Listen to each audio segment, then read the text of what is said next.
BBC শুনছেন ঢাকায় FM 100, চট্টগ্রামে 88.8, কুমিল্লায় 103.6। আপনারা যেখানে আছেন বিবিসি আপনার সাথেই আছে।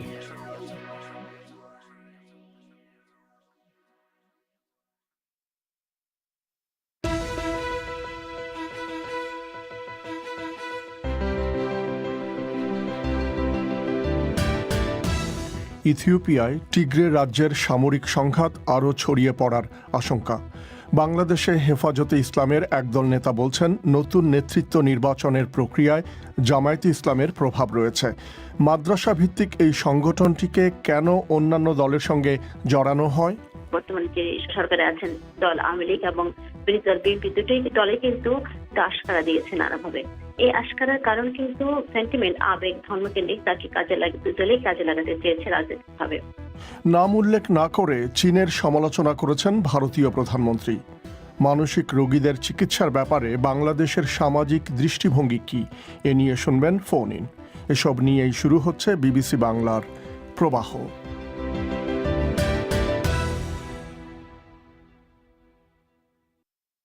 অনুষ্ঠানে আপনাদের স্বাগত জানাচ্ছি, মিজানুর রহমান খান। এই অধিবেশন আপনারা রেডিওতে FM প্রচার তরঙ্গ ছাড়াও ইন্টারনেটে শুনতে পাচ্ছেন বিবিসি বাংলার ওয়েবসাইট থেকে। ইথিওপিয়ার উত্তরাঞ্চলীয় রাজ্য টিগ্রের সংঘাত আরও ছড়িয়ে পড়তে পারে বলে আশঙ্কা করা হচ্ছে। ওই রাজ্য থেকে প্রতিবেশী অঞ্চলের দুটো শহরে রকেট হামলা এবং প্রতিবেশী দেশ ইরিত্রিয়ার সীমান্তে বোমাবর্ষণের খবরে এই আশঙ্কা তৈরি হয়েছে। আক্রান্ত দুটো শহরই টিগ্রে প্রদেশের প্রতিবেশী আমহারা অঞ্চলের, যার বাহিনী কেন্দ্রীয় সরকারের সৈন্যদের সাথে মিলে টিগ্রের যোদ্ধাদের সাথে লড়াই করছে। এই পরিস্থিতিতে উভয় পক্ষকে আলোচনার মাধ্যমে পরিস্থিতি শান্ত করতে আন্তর্জাতিক সমাজ থেকে আহ্বান জানানো হয়েছে, কিন্তু তাতে কেউ কর্ণপাত করছে বলে মনে হচ্ছে না। আরও শুনুন অর্চি অতন্দ্রিলার কাছে। ইথিওপিয়ার সরকার বলছে, সে দেশের উত্তরাঞ্চলীয় রাজ্য টিগ্রের স্থানীয় বাহিনী তাদের প্রতিবেশী আমহারা অঞ্চলের দুটি শহরে রকেট হামলা চালিয়েছে। তারা বলছে, একটি হামলায় সেখানকার গন্ডার বিমানবন্দর ক্ষতিগ্রস্ত হয়েছে, আর অন্য রকেটটি গিয়ে পড়েছে বাহারডার শহরের কাছে। এ মাসেই ইথিওপিয়ার কেন্দ্রীয় সরকারের সঙ্গে টিগ্রে পিপলস লিবারেশন ফ্রন্ট বা TPLF এর সামরিক সংঘর্ষের পর সেখানে উত্তেজনা তৈরি হয়। এই ফ্রন্ট টিগ্রে রাজ্য নিয়ন্ত্রণ করে থাকে। TPLF এখনও এই হামলার খবরটি নিশ্চিত না করলেও তারা বলেছে, যে বিমানবন্দর ব্যবহার করে টিগ্রের ওপর আক্রমণ চালানো হয় সেটি তাদের হামলার একটি বৈধ টার্গেট। এর আগে প্রধানমন্ত্রী আবিই আহমেদ TPLF এর বিরুদ্ধে সামরিক অভিযান চালানোর নির্দেশ দিয়েছিলেন। ওই ফ্রন্টের বিরুদ্ধে তিনি অভিযোগ করেন যে তারা কেন্দ্রীয় সরকারের সৈন্যদের একটি ক্যাম্পে হামলা চালিয়েছে। এই অভিযোগ TPLF অস্বীকার করেছে। এরপর থেকে ওই অঞ্চলে বেশ কয়েকটি সংঘর্ষ সহ বিমান হামলাও চালানো হয়েছে। সংঘাতের ফলে ইথিওপিয়া থেকে হাজার হাজার বেসামরিক মানুষ সীমান্ত পাড়ি দিয়ে সুদানে পালিয়ে গেছে। সবশেষ হামলার খবরটি এমন সময়ে এলো যখন ইথিওপিয়ার মানবাধিকার কমিশন টিগ্রে রাজ্যে গণহত্যার অভিযোগ খতিয়ে দেখতে সেখানে একটি টিম পাঠানোর কথা ঘোষণা করেছে। আশঙ্কা করা হচ্ছে, এই হামলার পর উত্তরাঞ্চলীয় রাজ্যের সংঘাত এখন দেশটির অন্যান্য অঞ্চলেও ছড়িয়ে পড়তে পারে। ইথিওপিয়ার সামরিক ও রাজনৈতিক ক্ষেত্রে TPLF কয়েক দশক ধরে প্রাধান্য বিস্তার করে আসছে। প্রধানমন্ত্রী আবিই আহমেদ 2018 সালে ক্ষমতায় আসার পর বড় ধরনের কিছু সংস্কারের উদ্যোগ নেন, কিন্তু টিগ্রে রাজ্যের প্রশাসন মনে করছে এসব সংস্কারের ফলে বর্তমান ফেডারেল ব্যবস্থা ভেঙে পড়তে পারে। প্রতিবেশী ইরিত্রিয়ার প্রেসিডেন্টের সঙ্গে প্রধানমন্ত্রী আবিই আহমেদের বন্ধুত্বপূর্ণ সম্পর্কেরও বিরোধিতা করে TPLF। ইরিত্রিয়ার সঙ্গে দীর্ঘদিনের বিরোধের অবসান ঘটিয়ে শান্তি প্রতিষ্ঠার জন্য আবিই আহমেদকে 2019 সালে নোবেল পুরস্কার দেওয়া হয়েছিল। অর্চি অতন্দ্রিলা। বাংলাদেশে কওমি মাদ্রাসা ভিত্তিক সংগঠন হেফাজতে ইসলামের প্রয়াত আমির আহমেদ শফির কয়েকজন আত্মীয় এবং অনুসারী অভিযোগ করেছেন, নতুন নেতৃত্ব নির্বাচনের প্রক্রিয়ায় জামায়াতে ইসলামের প্রভাব রয়েছে। আজ চট্টগ্রামে এক সংবাদ সম্মেলন করে তারা অভিযোগ করেছেন যে আগামীকাল রবিবার যারা প্রতিনিধি সম্মেলন আহ্বান করেছে তাদের সঙ্গে জামায়াতে ইসলামের সম্পর্ক রয়েছে। কিন্তু সম্মেলন আহ্বানকারীরা এই অভিযোগ অস্বীকার করে বলছেন, সংগঠন পরিচালনার স্বাভাবিক নিয়ম অনুসরণ করেই নতুন নেতৃত্ব নির্বাচন করা হচ্ছে। মাদ্রাসা ভিত্তিক এই সংগঠনটিকে কেন অন্যান্য রাজনৈতিক দলের সঙ্গে জড়ানো হয় জানার চেষ্টা করেছেন ঢাকায় আমাদের সংবাদদাতা আকবর হোসেন। হেফাজতে ইসলামের নেতাদের মধ্যে দুটি অংশ এখন যে পরস্পর বিরোধী বক্তব্য দিচ্ছে এর ক্ষেত্র আগেই তৈরি হয়েছে। সংগঠনটির শীর্ষ নেতা আহমদ শফি মারা যাওয়ার পর এই বিভেদ বেশ স্পষ্ট হয়েছে।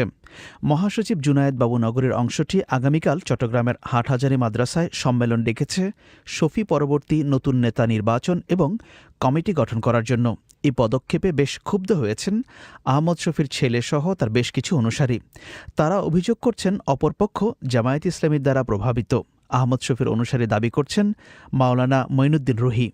এরা সবসময় যোগাযোগ করতেছে এবং এদের এজেন্ডা বাস্তবায়ন করবার জন্য হেফাজত ইসলামের নেতৃবৃন্দ, কিছু সংখ্যক নেতৃবৃন্দকে এটা বিভিন্ন রকমের প্ররোচনা দিচ্ছে এবং যারা এটা বিরোধিতা করে এবং আল্লামা আহমদ শফি সাহেবের নীতি আদর্শের উপর থাকতে চায় তাদেরকে বাদ দিয়ে তাদেরকে কোণঠাসা করে হেফাজত ইসলামের মধ্যে ওই যে যারা তাদের মতাদর্শ এবং তাদের সাথে রাজনৈতিক মতাদর্শের সাথে মিলেছে তাদেরকে বিভিন্নভাবে প্রভাবিত করতেছে। সম্মেলন আহ্বানকারী এবং জুনায়েদ বাবুনগরের সমর্থকরা বলছেন তাদের সাথে জামায়াত ইসলামীর কোনো সম্পর্ক নেই। যারা এ ধরনের অভিযোগ তুলছেন তাদের অনেকের বিরুদ্ধে অতীতে নানা অনিয়মের অভিযোগ থাকায় সংগঠনের অনেকেই ক্ষুব্ধ হয়েছেন। সম্মেলন আহ্বানকারী অংশের অন্যতম নেতা মাওলানা আজিজুল হক ইসলামাবাদী। জামাত ইসলামের সাথে তাদের সম্পর্ক ছিল, যারা অভিযোগ করছে তারা 4 দলীয় জোটে ছিলেন। 4 দলীয় জোটের 20 দলীয় জোটের অংশ হলো জামাত ইসলামী। তারা ওখান থেকে বেরিয়ে গেছেন, তাদের সাথে রাজনৈতিক সম্পর্ক, তাদের সাথে এখানে সামাজিক সম্পর্ক, আমাদের সাথে হেফাজতের সাথে কোনো সম্পর্ক নেই। এটা তারা সম্পূর্ণ মিথ্যা, ভিত্তিহীন, বানোয়াট অভিযোগ করেছেন। আপনারা জানেন যে হেফাজত ইসলামের কিছু নেতৃবৃন্দের কর্মকাণ্ডে হেফাজত ইসলামের নেতাকর্মীরা ক্ষুব্ধ ছিল। সেই কারণে হয়তো তারা মনে করছে যে তাদেরকে বাদ দেওয়া হতে পারে। সেই আশঙ্কায় তারা এটা করে তারা নিজেদের সুন্দর জায়গাটুকু নিজেরা নষ্ট করে ফেলছে। রাজনৈতিক পর্যবেক্ষকরা বলছেন উভয় পক্ষ পরস্পরকে যেভাবে জামায়াত ইসলামীর দ্বারা প্রভাবিত বলে প্রমাণ করতে চাইছে এর পেছনে রাজনৈতিক কারণ আছে। পর্যবেক্ষকরা মনে করেন মূল কারণটি হচ্ছে সরকারের কাছ থেকে আনুকূল্য পাওয়া। ঢাকা বিশ্ববিদ্যালয়ের অধ্যাপক ও রাজনৈতিক পর্যবেক্ষক জুবাইদা নাসরিন বলছেন বড় রাজনৈতিক দলগুলো হেফাজতে ইসলামকে নিজেদের পক্ষে পাওয়ার জন্য যেভাবে কাজ করেছে তার প্রভাবই এখন দেখা যাচ্ছে। এটির পেছনে আমি যে ব্যক্তিগতভাবে যে কারণ মনে করি যে বাংলাদেশের দুটো প্রধান রাজনৈতিক দল এবং বর্তমানে যে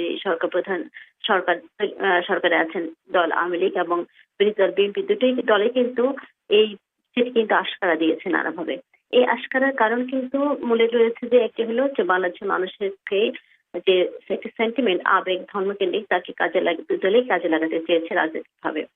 এবং আমরা দেখেছি এর আগেও যে আপনার ক্ষমতাসীন দল আওয়ামী লীগের সঙ্গে আপনার হেফাজতে ইসলামের যে আপনার এক ধরনের মধুচন্ডীগণ তাদের এক ধরনের সম্পর্ক ছিল এবং সেটিও কিন্তু এটির একটা বড় ধরনের জায়গা তৈরি করেছে যে তারা ব্যবহার করেছে। পর্যবেক্ষকরা বলছেন বাংলাদেশের রাজনীতিতে ধর্মের ব্যবহার থাকার কারণে হেফাজতে ইসলামের রাজনৈতিক গুরুত্ব বেড়েছে। বিশ্লেষক জুবাইদা নাসরিনের মতে গত 7 বছরে বাংলাদেশের ক্ষমতাসীনদের সাথে হেফাজতে ইসলামের সখ্যতা এবং পারস্পরিক নির্ভরশীলতাও তৈরি হয়েছে। এজন্য সংগঠনটির নেতারা নেতৃত্ব নিয়ে নিজেদের মধ্যে লড়াই করছেন বলে মিস নাসরিন উল্লেখ করেন। আকবর হোসেন, ঢাকা থেকে। ভারতের প্রধানমন্ত্রী নরেন্দ্র মোদী বলেছেন যে গোটা বিশ্বই আজ সম্প্রসারণবাদী শক্তিগুলির জন্য উদ্বেগের মধ্যে কাটাচ্ছে। উস্কানি দেওয়া হলে ভারত তার জবাব দিতে সক্ষম বলে তিনি মন্তব্য করেন। কোনো দেশের নাম না করলেও মনে করা হচ্ছে প্রধানমন্ত্রী মোদী চীনের উদ্দেশ্যেই একথা বলেছেন, যখন চীনের সঙ্গে বেশ কয়েক মাস ধরে সীমান্ত বিরোধ চলছে। এর আগে শুক্রবার ভারতের আরেক সীমান্ত কাশ্মীরে পাকিস্তানি বাহিনীর সঙ্গে গোলাগুলিতে অন্তত 11 জন ভারতীয় সেনা ও বেসামরিক নাগরিক মারা যাওয়ার খবর এসেছে। বিস্তারিত জানাতে কলকাতা থেকে যোগ দিচ্ছেন সংবাদদাতা অমিতাভ ভট্টশালী। অমিতাভ, নরেন্দ্র মোদী এই যে সম্প্রসারণবাদী শক্তি বলছেন, এই শক্তি বলতে কি তিনি চীনের কথাই বুঝিয়েছেন? সেটাই মনে করা হচ্ছে মিজান, যে মিস্টার মোদী নাম না করে আসলে চীনের উদ্দেশ্যে এই কথাগুলো বলেছেন।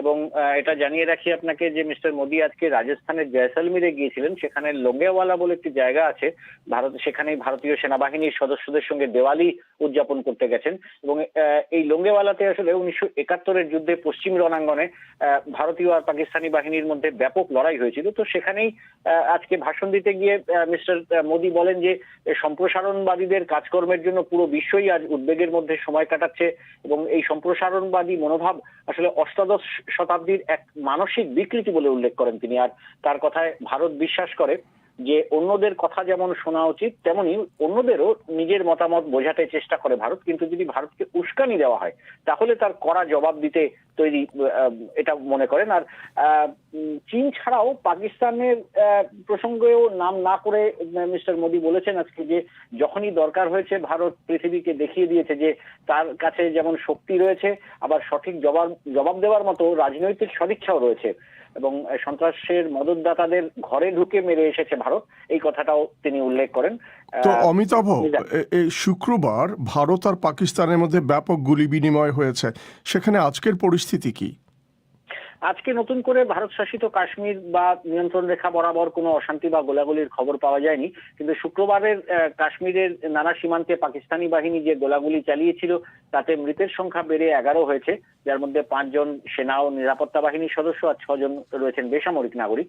আবার ভারত এটাও দাবি করছে যে তারাও পাকিস্তানি বাহিনীর ঘাঁটিগুলোতে গোলা হামলা চালিয়েছে, মর্টার হামলা চালিয়েছে, যাতে ভারতের দাবি অনুযায়ী অন্তত 8 জন পাকিস্তানি মারা গেছেন, সৈন্য মারা গেছেন, মজুত করা জ্বালানি আর অস্ত্র ভান্ডারও উড়িয়ে দিয়েছে।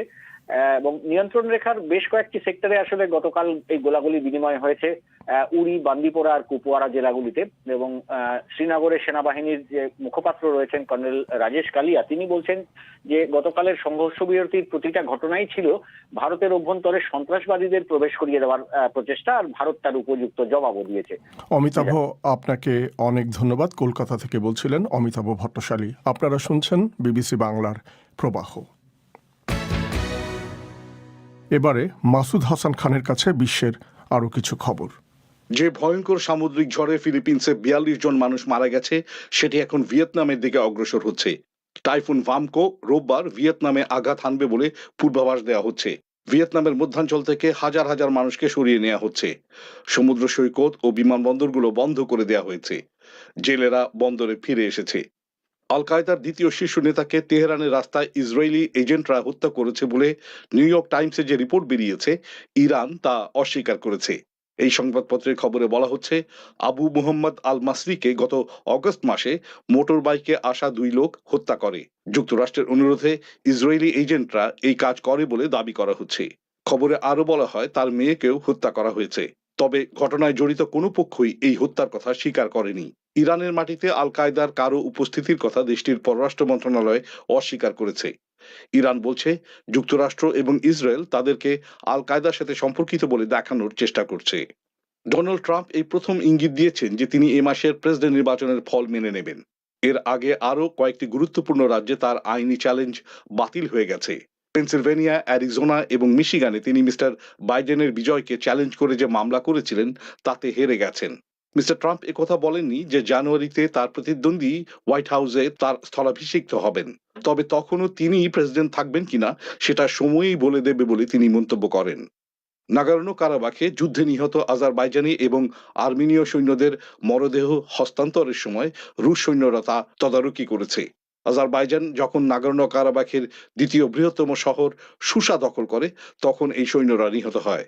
আজারবাইজানের প্রতিরক্ষা মন্ত্রণালয় জানায় 6 জন আজেরি সৈন্য এবং অজ্ঞাত সংখ্যক আর্মেনিয়ানের দেহ হস্তান্তর করা হয়েছে। মঙ্গলবার সই হওয়া এই শান্তি চুক্তির বিরুদ্ধে আর্মেনিয়ার মানুষ প্রায় প্রতিদিনই বিক্ষোভ করছেন। পোল্যান্ডে করোনা ভাইরাসে আক্রান্ত হয়ে গত 24 ঘন্টায় কমপক্ষে 548 জনের মৃত্যু হয়েছে। এর ফলে মোট মৃত্যুর সংখ্যা দাঁড়ালো 10,000-এরও বেশি। সপ্তাহের আরো আগের দিকে দেশটিতে সংক্রমণের সংখ্যা গত 2 মাসের মধ্যে এই প্রথম কমতে শুরু করে।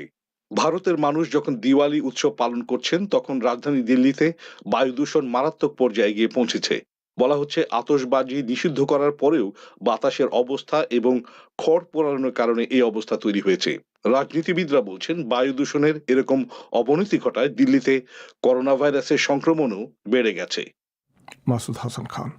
বাংলাদেশে মানসিক স্বাস্থ্যের চিকিৎসা নিয়ে এখন শুনবেন ফোন ইন। ঢাকা স্টুডিও থেকে সেটি পরিচালনা করছেন আকবর হোসেন। আকবর। মিজান, ধন্যবাদ আপনাকে। ফোন ইন অনুষ্ঠানে আজকে যারা যোগ দেবেন, আমরা শুরুতেই তাদের কাছে যাচ্ছি। প্রথমে আছেন মুন্না আক্তার, তিনি বাগেরহাট থেকে টেলিফোন লাইনে আছেন। হ্যালো, জি বলুন মুন্না আক্তার। মানসিক রোগীদের সম্পর্কে আমাদের সমাজের দৃষ্টিভঙ্গি খুবই ন্যাক্কারজনক। কারণ মানসিক রোগীদের সাথে যেরকম বন্ধুত্ব সুলভ আচরণ করা আমাদের দরকার তা তো সমাজ করেই না, বরং তাকে আরো উত্তপ্ত করে তোলে। মানসিক রোগাক্রান্ত ব্যক্তি নয়, শুধু তার পরিবার সমাজ থেকে ছিন্ন হয়ে পড়ে, তাদের প্রতি কুরুচিপূর্ণ আচরণ করা হয় আর সমাজ তাদেরকে কোণঠাসা করে রাখে। হসপিটালে তো ভোগান্তির শেষ নেই, যেখানে তারা নিবিড় পরিচর্যা পাবে, কিন্তু সেখানে তাদের উপর টর্চার আরো বেশি করা হয়। অনেক সময় এমনও হয় যে নির্যাতনে মানসিক রোগীটি মৃত্যুর মুখে পতিত হয়, অথবা শারীরিক অবস্থা এমন হয় মানসিক রোগীটিকে মানসিক ডাক্তার দেখানোর আগে ফিজিক্যাল ডাক্তার দেখানো জরুরি হয়ে পড়ে। কিন্তু আমি মনে করি এর কারণটা কি? পরিত্রাণ পাওয়ার উপায় হলো সবার ভেতরে মনুষ্যত্ববোধ জাগ্রত করতে হবে। দ্বিতীয়ত হসপিটাল গুলোতে কড়া নজরদারি রাখতে হবে। তৃতীয়ত চিকিৎসা ব্যবস্থা উন্নত করতে হবে এবং ওষুধ উপলব্ধ করতে হবে। সর্বোপরি আমি মনে করি সবার সহানুভূতিশীল সহমর্মিতায় আত্মনিয়োগ করে আমাদের মানসিক রোগীদের প্রতি মুন্না আক্তার, আপনি যত্ন নিতে হবে। এই যে বলছেন যে একটা দৃষ্টিভঙ্গি আছে নেতিবাচক, এবং বাংলাদেশের সমাজে অধিকাংশ মানুষই মনে করে যে মন বলে একটা জিনিস আছে এবং এটার যে কোনো অসুখ হতে পারে, এটা কেউ স্বীকার করতে চায় না বেশিরভাগই। এর কি কারণ?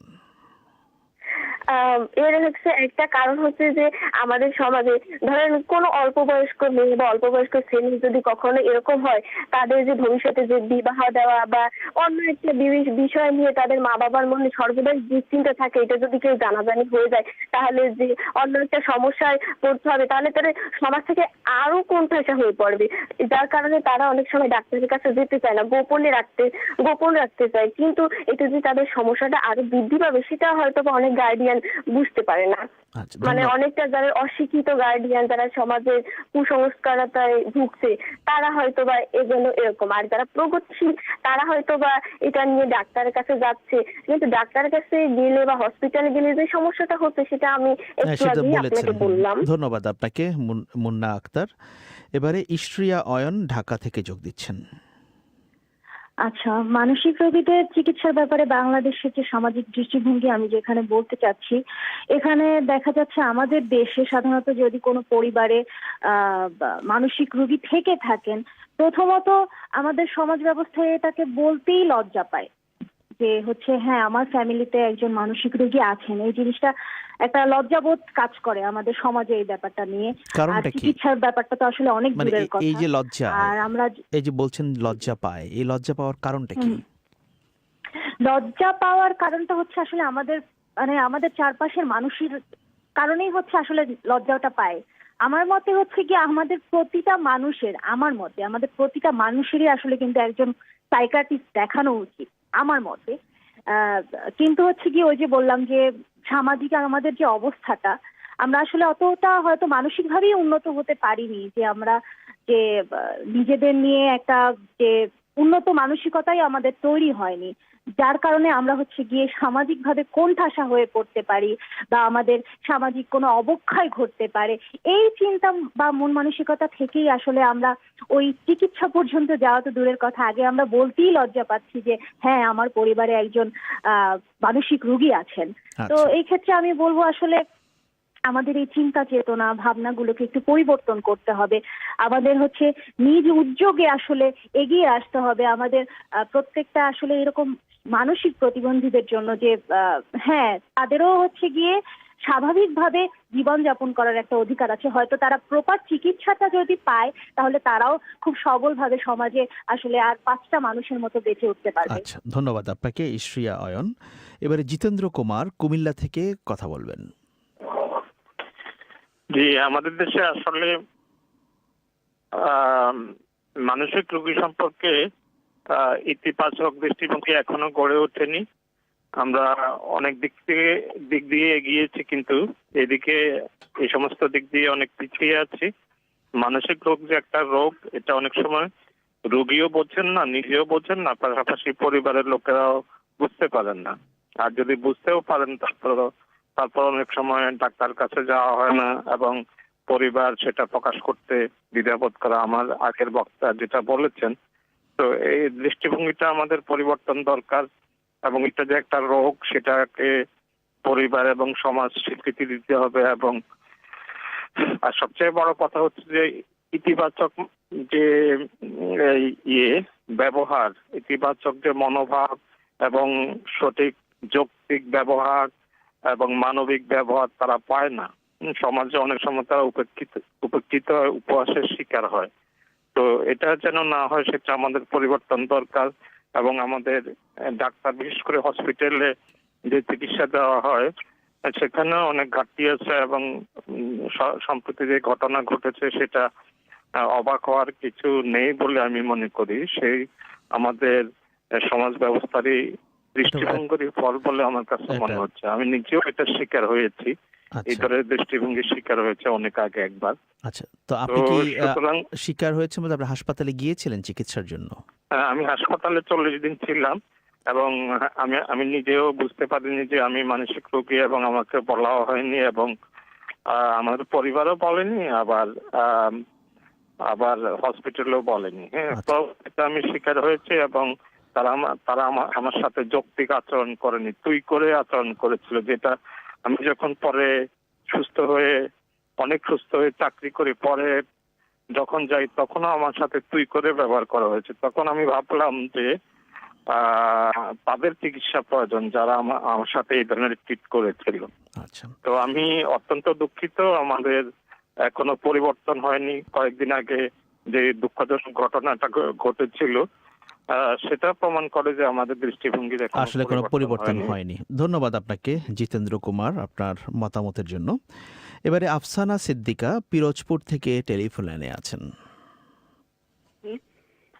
আমার যেটা মতামত, আমার মনে হয় যে আমাদের সামাজিক অবস্থাটা, মানে আমাদের সামাজিক যে পরিস্থিতি এখন কেন অনেক আগে থেকে এবং এমনকি আধুনিক এই সময়েও অনেকটা মানে আমাদের মানসিক মানে ডিপ্রেশন বা কোনো রকম অল্প সমস্যা হলেই সেটা পুরোপুরি আমাদের বিপরীতে চলে যায়। যেমন আমাদের পরিবার থেকে অনেক সময় সাপোর্ট পাইও না, উল্টো আমাদের আরো বেশি যেটা আরো অসহযোগিতা হয় এবং দেখা যায় এমনকি যদি কখনো সহযোগিতা পাইও তখন দেখা যায় যে আশেপাশের পরিবেশ, প্রতিবেশী, এমনকি আত্মীয় স্বজন তারাও অনেক অনেক বেশি নিগ্রহের চোখে দেখে আর যেটা হচ্ছে ভবিষ্যতে একটা রেপুটেশন তৈরি হয়ে যায় যে এর মানসিক রোগ আছে। দেখা যায় যে তার ভবিষ্যতে সুস্থ জীবনে প্রবেশ করলেও তার একটা রেপুটেশন তৈরি হয়ে যায় যে সে একটা মানসিক রোগী এবং তাকে আর কখনোই ভালো চোখে দেখা হয় না। জি জি, এবং ভবিষ্যৎ অনেক সময় দেখা যায় বাবা মা সেই ভয়টা থেকে যে সন্তানের ভবিষ্যতের একটা রেপুটেশন, এই মান সম্মান, এটার কথা চিন্তা করে অনেক সময় মানসিক চিকিৎসার জন্য বা মানসিক সাহায্যের জন্য কনসাল্ট করতে যান না অনেক সময় সাইকিয়াট্রিস্টের কাছে। এবং এর বেশি মানে ভোগান্তির শিকার হয় ইয়াং জেনারেশন, যেটা আমরা এখন দেখতে পাচ্ছি যে আত্মহত্যার প্রবণতা বেড়ে গেছে। যে অথচ সাইকিয়াট্রিস্টের একটু সাহায্য হলে, একটু কনসালটেন্স হলে তারা এটা অনেক সহজেই সলভ করে ফেলতে পারতো, তারা অনেক তাড়াতাড়ি সুস্থ জগতে চলে আসতে পারতো। কিন্তু আমরা কি করি, সেটাকে আরো ডিপ্রেশনটাকে আরো ডিপ থেকে ডিপে চলে যায় এই যে অসহযোগিতা, সামাজিক নিগ্রহ, এটার কারণে। আচ্ছা, ধন্যবাদ আপনাকে আফসানা সিদ্দিকা আপনার মতামতের জন্য। এবার সাবিরা খান বরিশাল থেকে কথা বলবেন। জি, আমার মতামত হলো আমাদের চারপাশে সাধারণত অহরহ আমরা দেখতে পাই যে মানসিকভাবে এরকম অনেকেই বিভিন্ন রকম সমস্যায় ভুগছেন, কিন্তু যেটা হয় প্রথমত আমরা মানে কারো কাছে শেয়ার করতে চাই না। এরপরে যদি শেয়ার করাও হয় একদম খুব নিকটের বন্ধু বা যাদের কাছে বললে হয়তো সমাধান খুব একটা সম্ভব না, সেরকম কারো কাছে হয়তো শেয়ার করা হয়, যেহেতু পরিবার সব থেকে কাছের মানুষ। তো এরপরে পরিবার যদি কোনোভাবে জানতেও পারে সেক্ষেত্রে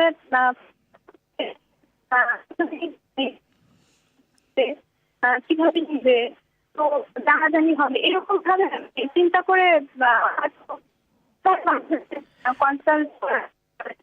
সাবিরা খান, আমি দুঃখিত যে আপনার টেলিফোন লাইনের মান খুবই খারাপ, শ্রোতাদের শুনতে অসুবিধা হচ্ছে, আপনাকে এখানেই ছেড়ে দিতে হচ্ছে, সেজন্য দুঃখ প্রকাশ করছি। এখন আমরা পরের শ্রোতার কাছে যাব। দেলোয়ার হোসেন ঢাকা থেকে যোগ দিচ্ছেন। হ্যাঁ, আমি নিজেই একজন মানসিক সমস্যা ছিল, সেটা হচ্ছে ওসিডি। তো এই সমস্যা নিয়ে যখন আমি আমার পরিবারকে বললাম, তারা তো এটা পাত্তাই দেয় না। ইভেন ফ্রেন্ডের বললে, আমি যখন ইভেন জাতীয় মানসিক ইনস্টিটিউটে যাই তখন তো ফ্রেন্ডরা বললো ওখানে তো পাগল যায়, তুই কিসের জন্য যাবি। তারপর বাবা মারে বললো এগুলো কিছু না। হ্যাঁ, তারপরে হচ্ছে ওই ফ্রেন্ডের সাথে সবসময় আমাদের লুকাই থাকতে হয়। ফ্রেন্ড যে আমি ইভেন করোনার আগেও গেছি, তারপরেও মাস্ক পরে থাকতে হয় যে আমাকে যেন দেখে ফেলে কিনা, দেখে ফেললে এটা নিয়ে আমাকে আবার হাসি ঠাট্টা মস্করা করবে, এরকম মানে সামাজিক ব্যারিয়ার তো আমি ফেস করছি। তারপরে ওখানে যে ট্রিটমেন্ট যে খুব উন্নত সেটাও আমি বলবো না। লোকবলের অভাব এবং যে পরিমাণ পেশেন্ট সেই অপেক্ষা লোকবল খুবই কম।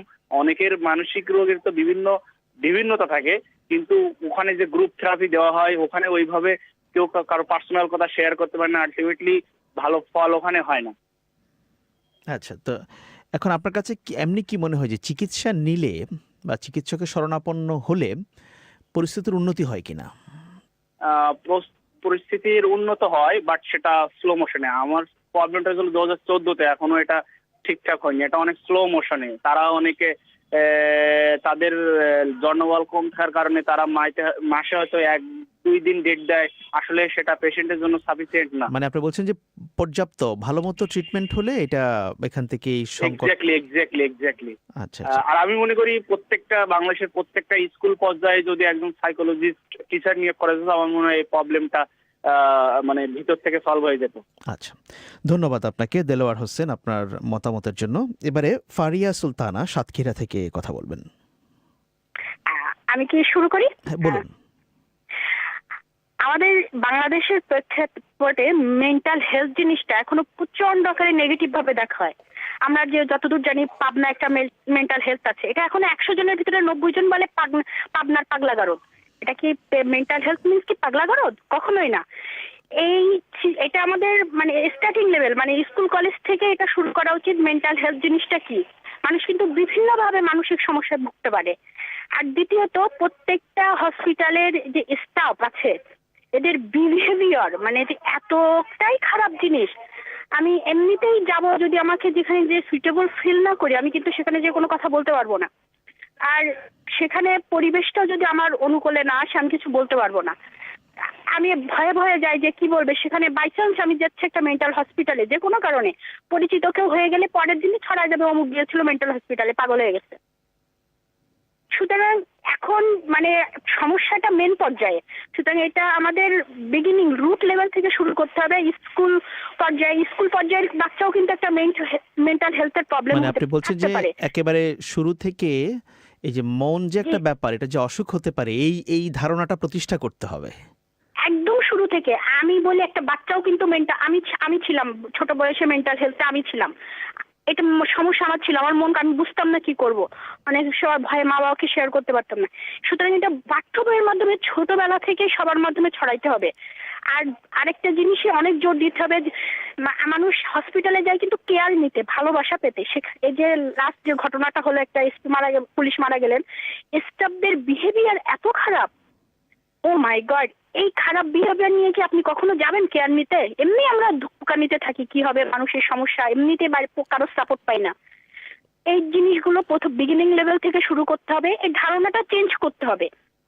আর মেন্টাল হেলথ আপনি একটু ডাক্তারের কাছে গেলে আমরা এটা রিকভার করতে পারি, আমরা একটু সাপোর্ট পেলে, একটু মোটিভেশন পেলে রিকভার করতে পারি।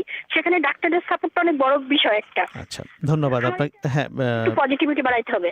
ধন্যবাদ আপনাকে ফারিয়া সুলতানা আপনার মতামতের জন্য। এরই সাথে আমাদের হাতে ফোন ইনের জন্য নির্ধারিত সময় শেষ হয়ে গেছে। এখন শ্রোতাদের ফিরিয়ে নিচ্ছি লন্ডনে মিজানুর রহমান খানের কাছে। ধন্যবাদ আকবর। ঢাকা স্টুডিও থেকে ফোন ইন অনুষ্ঠানটি পরিচালনা করলেন আকবর হোসেন। শেষ করার আগে সংবাদ শিরোনাম। ইথিওপিয়ায় টিগ্রে রাজ্যের সামরিক সংঘাত আরও ছড়িয়ে পড়ার আশঙ্কা। বাংলাদেশে হেফাজতে ইসলামের একদল নেতা বলছেন নতুন নেতৃত্ব নির্বাচনের প্রক্রিয়ায় জামায়াত ইসলামের প্রভাব রয়েছে। অন্য পক্ষ এই অভিযোগ অস্বীকার করেছে। আর নাম উল্লেখ না করে চীনের সমালোচনা করেছেন ভারতীয় প্রধানমন্ত্রী নরেন্দ্র মোদী।